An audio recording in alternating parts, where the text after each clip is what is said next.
Pria itu perlahan-lahan mulai kehilangan harapan. Karena setiap kali ia ingin bersenang-senang, pikirannya mulai memikirkan hal-hal yang berbahaya. Di pagi hari ketika alarm berbunyi, otaknya membangunkan otot-ototnya untuk mematikannya, dan kemudian mengaktifkan organ dalamnya. Saat ia mandi, ia memutar musik yang menyenangkan, dan hatinya menjadi sangat bahagia. Tapi tiba-tiba otaknya berpikir, bagaimana kalau dia terpeleset dan ada garpu dari alat listrik yang jatuh ke dalam air? Dia bisa tersengat listrik, maka otaknya segera menghentikan kegembiraan hatinya. Tinggal 15 menit lagi sebelum waktu kerja dimulai, dan otaknya menghitung bahwa perjalanan ke kantor akan memakan waktu 10 menit, jadi pria itu buru-buru keluar. Saat melewati sebuah restoran, ia melihat orang-orang sedang makan makanan yang lezat. Perutnya juga menginginkan sarapan yang enak. Tapi setelah dihitung-hitung, otaknya memutuskan bahwa makanan itu mengandung terlalu banyak kalori. Itu bisa membuat pria itu gemuk dan tidak sehat, maka ia menolaknya. Perutnya menjadi sedih, dan hatinya mencoba menghiburnya. Kemudian pria itu melewati pantai dan melihat orang-orang bersiap-siap untuk berselancar. Hatinya kembali sangat gembira dan berlari menuju laut.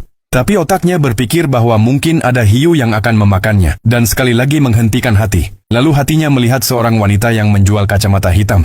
Dan pria itu ingin membeli sepasang. Tapi otaknya takut wanita itu akan menertawakannya dan dia akan merasa canggung karena gugup. Maka sekali lagi otaknya menghentikan hatinya. Tinggal 5 menit lagi. Hati tidak ingin pergi bekerja. Ia ingin kembali ke pantai, tetapi otak bersikeras untuk pergi ke kantor. Mereka mulai berdebat. Otaknya menjadi sangat marah karena jika dia tidak bekerja, dia akan dipecat, tidak punya uang, dan akan mati kedinginan. Maka pria itu terpaksa duduk di meja kerjanya dan mulai bekerja. Namun perlahan-lahan pria itu mulai merasa putus asa. Otaknya tiba-tiba menyadari bahwa ia tidak bisa lagi mengendalikannya. Ia melihat bahwa hatinya telah kehilangan energinya, dan bahwa rekan-rekannya bekerja seperti robot. Lalu otaknya mulai berpikir, jika terus begini, pria ini akan bekerja sampai tua. Dia ingin berselancar, tapi tidak punya tenaga. Dia ingin makan makanan enak, tapi tidak punya nafsu makan. Pada akhirnya, dia hanya akan menjalani hidup yang membosankan dan mati. Tak lama kemudian jam menunjukkan pukul 12, dan semua orang mengeluarkan kotak makan siang yang identik. Otak akhirnya mengerti dan menyerahkan kendali kepada hati. Hati penuh energi. Pertama, ia membeli makanan lezat untuk menyenangkan perut, dan setelah mendapat pujian dari wanita penjual kacamata hitam, pria itu dengan gembira berlari menuju laut. Ia tersapu ombak dan basah kuyup, tapi sangat bahagia.